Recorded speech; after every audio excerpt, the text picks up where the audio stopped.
تہذیب ہند ہوں میں، ادب کا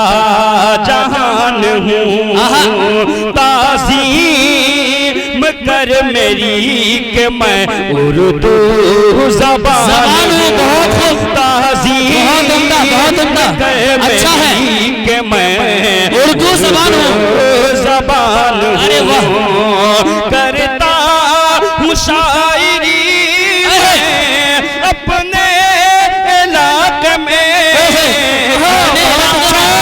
تنہا شاعری اپنے علاقے میں، قیصر میں اپنی قوم کا ایک ترجمہ۔ اب آئیے اس وقت میں ایک ایسے مقرر تک پہنچنے کی جسارت کر رہا ہوں جن کا بیان محققانہ، دلائل واضحانہ، کلام فقیہانہ اور طرز دلبرانہ ہوتا ہے، جن کی تقریر قلوب کو آتش عشق سے لالازار کرتی ہے، جن کو آپ سنیں گے آپ کی طبیعت مست ہو جائے گی۔ آپ سمجھ گئے ہوں گے یہ نام کسی اور کا نہیں، جناب حضرت مولانا مفتی مظہر صاحب قاسمی مدث اللہ العالی کا نام ہے۔ اس وقت میں بڑے ہی ادب و احترام کے ساتھ جناب حضرت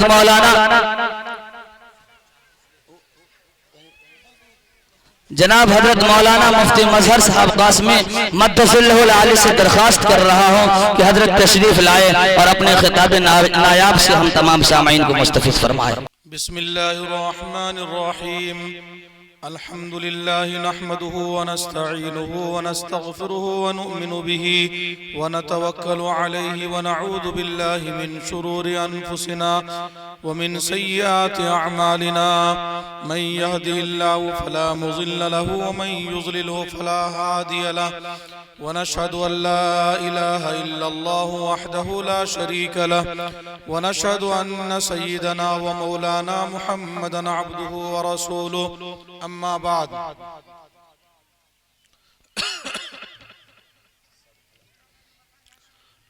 تجھ کو بتاؤں تقدیر امم کیا ہے، تجھ کو بتاؤں تقدیر امم کیا ہے، شمشیر و ثنا اول طاؤس و رباب آخر، خودی کا سر نہا لا الہ الا اللہ، خودی کا سر نہا لا الہ الا اللہ، خودی ہے تیغ فسا لا الہ الا اللہ۔ یہ دور اپنے ابراہیم کی تلاش میں ہے، یہ دور اپنے ابراہیم کی تلاش میں ہے، صنم کدہ ہے جہاں لا الہ الا اللہ۔ کیا ہے تو نے متاع غرور کا سودا، کیا ہے تو نے متاع غرور کا سودا، فریب سود و زیاں لا الہ الا اللہ۔ یہ مال و دولت دنیا رشتہ و پیوند، یہ مال و دولت دنیا رشتہ و پیوند، بتانے وہم و گما لا الہ الا اللہ۔ یہ نغمہ فصل گل و لالا کا نہیں پابند، یہ نغمہ فصل گل و لالا کا نہیں پابند، بہار ہو کے خزاں لا الہ الا اللہ۔ اگرچہ بت ہے جماعت کی آستینوں میں، اگرچہ بت ہے جماعت کی آستینوں میں، مجھے ہے حکم ادا لا الہ الا اللہ۔ باوقار علماء کرام، پردہ نشین خواتین اسلام، بزرگان محترم، ملت کے غیور نوجوان دوستو، اللہ تبارک و تعالیٰ کے نبی یعقوب علیہ السلام کی وفات کا جب موقع آیا تو ایک عجیب و غریب منظر پیش آیا، ایک عجیب و غریب منظر پیش آیا۔ اس سے پہلے آپ ایک بات سماعت فرمائیں، حضرت مولانا علی میاں ندوی رحمت اللہ علیہ نے فرمایا اگر کوئی آدمی مجھ سے آ کر کے پوچھے، حضرت نے فرمایا کہ کوئی آدمی مجھ سے آ کر کے یہ پوچھے کہ پوری دنیا میں تقریباً 200 کروڑ مسلمان آباد ہیں، ان 200 کروڑ مسلمانوں کی بستی میں مجھے ایک اشتہار، ایک پوسٹر لگانا ہے، جس اشتہار اور پوسٹر میں صرف ایک سینٹنس اور جملہ لکھنے کی جگہ ہے۔ حضرت نے فرمایا کوئی مجھ سے آ کر کے پوچھے وہ کیا جملہ ہوگا جو ایک ہی ہوگا اور 200 کروڑ مسلمانوں کی بستی میں لگانا ہے؟ حضرت نے فرمایا میں کہہ دوں گا لکھ دو ما تعبدون من بعدی، اور ما تعبدون من بعدی لکھ کر کر کے پوری دنیا کے 200 کروڑ مسلمانوں کی بستیوں میں اس اشتہار کو چسپاں کر دیا جائے، اس پوسٹر کو لگا دیا جائے، یا اب کیا ہے ما تعبدون من بعدی؟ بہت سارے حضرات کے سر کے اوپر سے سوال گزر گیا۔ میں ذرا اس کو سمجھاتا چلوں۔ ہوا یہ کہ یعقوب علیہ السلام کی جب وفات کا وقت آیا تو اپنے وفات کے وقت میں یعقوب علیہ السلام نے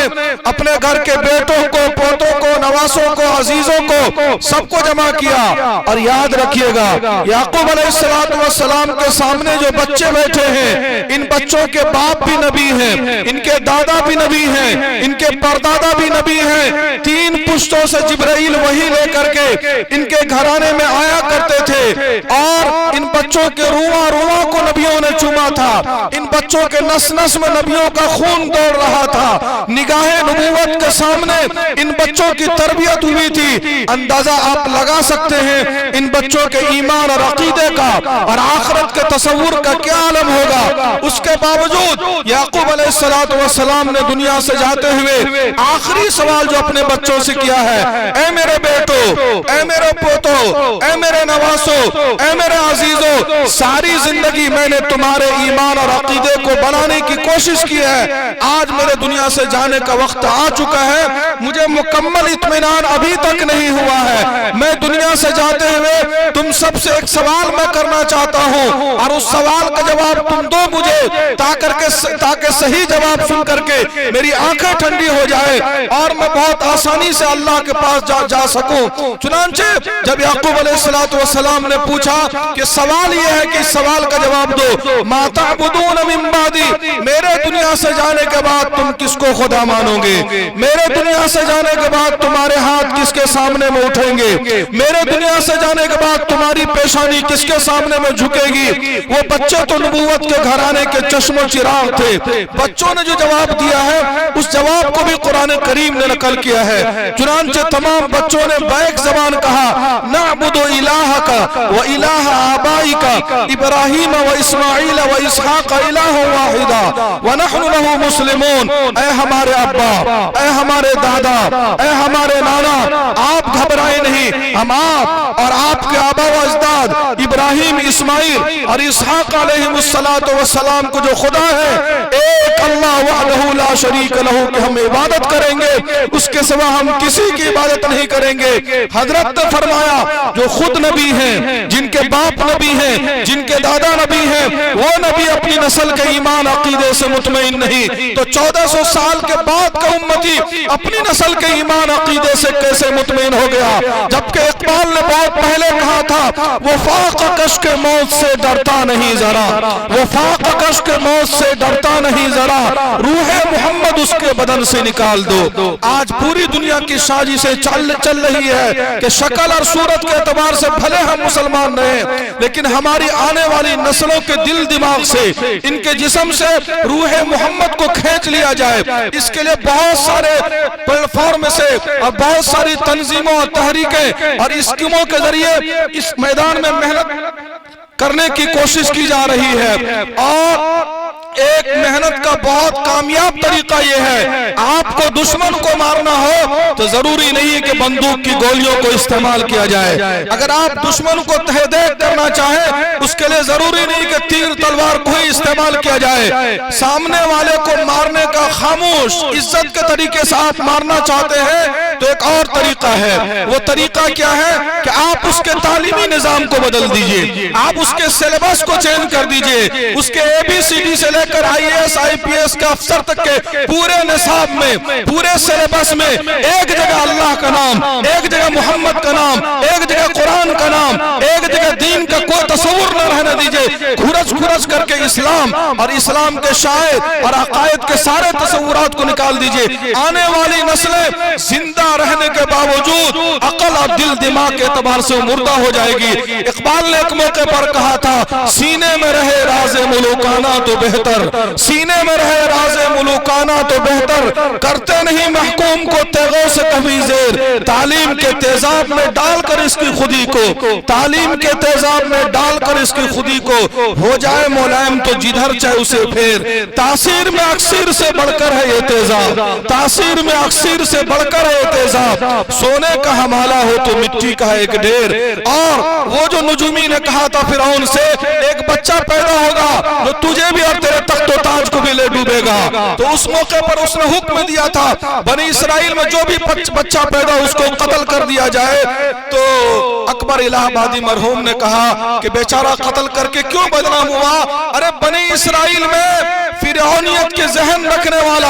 اور فرعونیت کے مطابق سیلیبس اور نصاب تیار کر کے کالج کھول دیتا, اسکول کھول دیتا جس میں فرعونیت کی تعلیم دی جاتی, تو آنے والی جو بنی اسرائیل کی نسلیں تھی وہ خود بخود ان کے قدموں میں آ کر کے گر جاتی. تو اکبر الہ آبادی مرحوم نے کہا تھا بیچارہ یوں ہی بدنام ہوا بچوں کے قتل کرنے سے, بیچارہ یوں ہی بدنام ہوا بچوں کے قتل کرنے سے. افسوس کے فرعون کو کالج کی نہ سوجھی. اور چائنا کے ایک مقولہ ہے, چین جس کا نام آپ سنتے ہیں جس کو چائنا کہا جاتا ہے, اس چین میں لوگ کہتے ہیں اگر آپ ایک سال میں کوئی نتیجہ دیکھنا چاہتے ہیں, ایک سال میں فصل کاٹنا چاہتے ہیں, ایک سال میں آپ نفع دیکھنا چاہتے ہیں تو کھیتی کر لیجئے. 6 مہینے میں, 8 مہینے میں, 10 مہینے میں کھیتی کا نتیجہ اور نفع اور بینیفٹ آپ کے پاس لوٹ کر کے آ جائے گا. اور چائنا میں کہتے ہیں 10 سال میں اگر آپ کو کام کا نفع دیکھنا ہو, اس کا ریزلٹ 10 سال میں میرے پاس لوٹ کر کے آئے,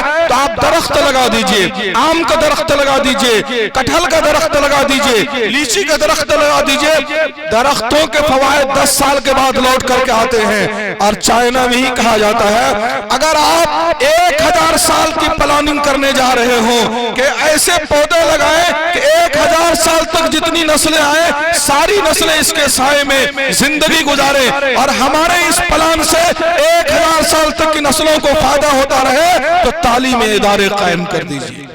صحیح تعلیمی ادارے قائم اگر آپ نے بنیاد رکھ کے, اور صحیح مدرسہ, صحیح اسکول, صحیح ادارہ, صحیح یونیورسٹی کا آپ نے قیام دیا ہے, تو یہ سمجھیے کہ ایک پودا ایسا لگا ہے کہ کم سے کم 1000 سال تک کی نسلوں کو اس کے چھاؤں میں بہت ٹھنڈک محسوس ہوگا, اس کے پھل سے دنیا فائدہ اٹھاتی رہے گی. ایک بات تو یہ. دوسری اور آخری بات یہ آپ سے عرض کرنی ہے, آج یہ موبائل کا زمانہ, ٹی وی کا زمانہ, بے حیائی کا زمانہ, بے پردگی کا زمانہ, لوگ سر پکڑ کر کے بیٹھے ہوئے ہیں کہ اللہ یہ حالات ایسے کیوں ہوتے جا رہے ہیں, ہمارے تو سمجھ میں نہیں آ رہا ہے. میں ایک دو روایتی سلسلے کے سنا کر کے میں اپنی بات ختم کروں. ایک روایت ذرا توجہ سے سنیے گا, میں ایک سوال کروں گا بیچ میں, اگر آپ دھیان سے سنیں گے تو آپ کو سمجھ میں آئے گا, ورنہ شاید سمجھ میں بھی نہ آئے. ابو ہریرہ رضی اللہ تعالیٰ عنہ اس حدیث کے راوی ہیں, ترمذی شریف کی روایت ہے, آپ صلی اللہ علیہ وسلم نے فرمایا تھا, توجہ کیجئے گا, اذا اتخذ الفیء دولا, جب حکومت کا مال چند ہاتھوں میں سمٹ کر کے رہ جائے گا, والامانت مغنما, امانت میں لوگ خیانت شروع کر دیں گے, والزکاة مغنما, زکات کو میری امت بوجھ سمجھنے لگے گی, وتعلم لغیر الدین, دین کی پڑھائی لوگ دنیا حاصل کرنے کے لیے سیکھیں گے, واطاع الرجل امرأته, انسان بیوی کا فرما بردار ہو جائے گا, واق امه, ماں کا نافرمان ہو جائے گا, وادنا صدیقہ,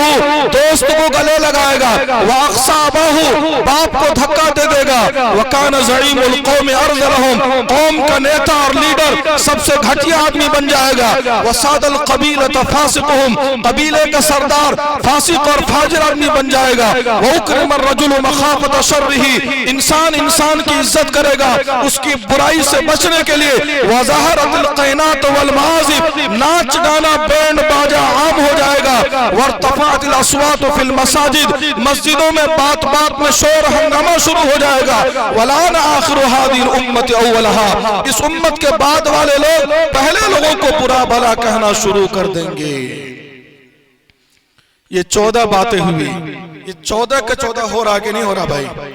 ایمانداری سے بتائیے, تھوڑا سا سر ہلائیے کم سے کم, ہو رہا کہ نہیں ہو رہا؟ یہ سب کچھ اپنی آنکھوں سے آپ دیکھ رہے ہیں. اگر یہ 14 باتیں آپ دیکھ رہے ہیں دنیا کے اندر میں, تو ابھی تو ظالم مسلط ہوئے ہیں, ابھی تو ظالم مسلط ہوئے ہیں, ابھی تو مہنگائی بڑھ رہی ہے, ابھی تو مہنگائی بڑھ رہی ہے, ابھی تو دن میں تارے نظر آئے ہیں, اور ابھی تو بہت کچھ ہونا باقی ہے، ابھی بہت کچھ ہونا باقی ہے، حدیث مکمل نہیں ہوئی۔ اب آگے سنیے کہ اگر یہ 14 باتیں تم دنیا میں دیکھ لینا پھر کیا ہوگا، انتظار کرنا۔ آقا نے فرمایا اسی حدیث میں آگے، اگر یہ 14 باتیں دنیا میں دیکھ لینا فَلْيَرْتَقِبُوا عِنْدَ ذَلِكَ رِيحًا حَمْرَا، انتظار کرنا اس وقت ہوا کی آندھی نہیں، آگ کی آندھی اللہ اس امت پر چلا دے گا، آگ کی آندھی اللہ اس امت پر چلا دے گا۔ ہم صرف پردھان منتری کو گالی دے، راشٹرپتی کو گالی دے، حکومت کو گالی دے، حکومتوں کو دوش مت دیجئے، اپنے گریبان میں جھانک کر کے دیکھئے کہ حدیث قدسی میں ہے انا مالک الملوک، میں بادشاہوں کا بادشاہ ہوں، انا ملک الملوک، میں حاکموں کا حاکم ہوں، قلوب الملوک فی یدی، تمام بادشاہوں کے دل میرے ہاتھ میں ہے۔ وَإِنَّ الْعِبَادِ اِذَا أَتَوْنِي، جب مجھاری میں، سسونی میں، نرملی میں، سپول میں، بہار میں، ہندوستان میں، دنیا میں میرے بندے دھرتی پر میری فرما برداری کریں گے، حولت قلوب ملوکہم علیہم بالرأفت والرحمہ، پھر نیتاؤں کے دل میں، حکمرانوں اور بادشاہوں کے دل میں نرمی اور محبت اللہ ہی ڈالتا ہے۔ وَإِنَّ الْعِبَادَ اِذَا عَصَوْنِي، جب روئے زمین پر میری نافرمانی ہوتی ہے، جب سروں سے دوپٹے سرک جاتے ہیں، جب گھنگرو بجنے لگتے ہیں، جب نوجوان نسلیں ساری رات ننگی تصویریں دیکھتی ہیں، جب بے حیائی اور بے پردگی کا بازار گرم ہو جاتا ہے، جب باپ اور ماؤں کی عزتیں ان کی پگڑیاں اچھلنے لگتی ہیں، تو آپ اللہ تبارک و تعالیٰ فرماتے ہیں حولت قلوب ملوکہم علیہم بالسخطۃ والنقمہ، پھر بادشاہوں اور نیتاؤں کے دل میں عداوت، انتقام، دشمنی، نفرت کے جذبات اور یہ ساری چیزیں اللہ تبارک و تعالیٰ ہی ان کے دل میں پیدا کرتا ہے۔ اب اللہ فرماتے ہیں اگر دیش تمہارے خلاف ہو، حکومت تمہارے خلاف ہو، سارے نیتے تمہارے خلاف ہو، اور نیچے لوئر کورٹ سے لے کر کے سپریم کورٹ تک اور پارلیمنٹ سے لے کر کے راجیہ سبھا تک یہ سارے کے سارے تمہارے خلاف ہو جائے، فَلَا تُشْغِلُوا أَنفُسَكُمْ بِالدُّعَاءِ عَلَى مُلُوكِكُمْ، پردھان منتری کو گالی دے کر کے وقت برباد مت کرنا، راشٹرپتی کو گالی دے کر کے وقت برباد مت کرنا۔ اور یاد رکھیے گا، میں آپ کو حوصلہ اور ہمت دینے کے لیے ایک جملہ یہاں عرض کرتا چلوں، جس وقت ہندوستان آزاد ہوا تھا اور یہاں کا سمویدھان بنایا گیا تھا اور پارلیمنٹ میں پنڈت جواہر لال نہرو کے ساتھ مولانا حفظ الرحمان سیوہاروی پہنچے تھے، مولانا حفظ الرحمان سیوہاروی نے اس وقت کے پارلیمنٹ میں کہا تھا اے لوگوں سن لو کان کھول کر کے، آزاد بھارت کے ایک ایک انچ پر جتنا حق مہاتما گاندھی کا ہے، جتنا حق پنڈت جواہر لال نہرو کا ہے، اور جتنا حق پنڈت جواہر لال نہرو کا ہے، جتنا حق ڈاکٹر امبیڈکر کا ہے آزاد بھارت کی سرزمین پر، اتنا ہی حق مولانا حسین احمد مدنی کا بھی ہے، اتنا ہی حق شیخ الہند رحمت اللہ علیہ کا بھی ہے، اور اتنا ہی حق حفظ الرحمان سیوہاروی کا بھی ہے۔ اور آج کے بھارت میں جتنا حق ہمارے اس بھارت کی سرزمین پر کشمیر سے لے کر کے کنیا کماری تک ہمارے دیش کے پردھان منتری نریندر مودی جی کا حق ہے، اور جتنا وہ ہمارے گرہ منتری امیت شاہ جی کا ہے اس دھرتی پر، اور جتنا RSS کے چیف موہن بھاگوت کا حق ہے، اتنا ہی حق اس دھرتی پر حضرت مولانا ارشد مدنی کا بھی ہے، حضرت مولانا رابع حسنی صاحب کا بھی ہے، اور حضرت مولانا ولی رحمانی صاحب کا بھی بھارت کی سرزمین پر اتنا ہی حق ہے۔ ہم حق کی لڑائی لڑ رہے ہیں، ہم کسی سے بھیک اور مزدوری نہیں مانگ رہے، دل دماغ سے بزدلی کو نکالیے۔ اور مولانا علی میاں ندوی رحمت اللہ علیہ نے فرمایا تھا بعض بزرگوں کا کشف ہے، توجہ کیجئے گا تو سمجھ میں آئے گا، بعض بزرگوں کا کشف ہے، بعض بزرگوں کا کشف ہے کہ اللہ نے ہندوستان کی سرزمین کی قسمت میں اسلام کو لکھ دیا ہے، ہندوستان کی سرزمین کی قسمت میں اللہ نے اسلام لکھ دیا ہے، یعنی جب تک ہندوستان باقی رہے گا تو اسلام باقی رہے گا، اور اسلام کے باقی رہنے کا مطلب ہے کہ مسلمان باقی رہیں گے۔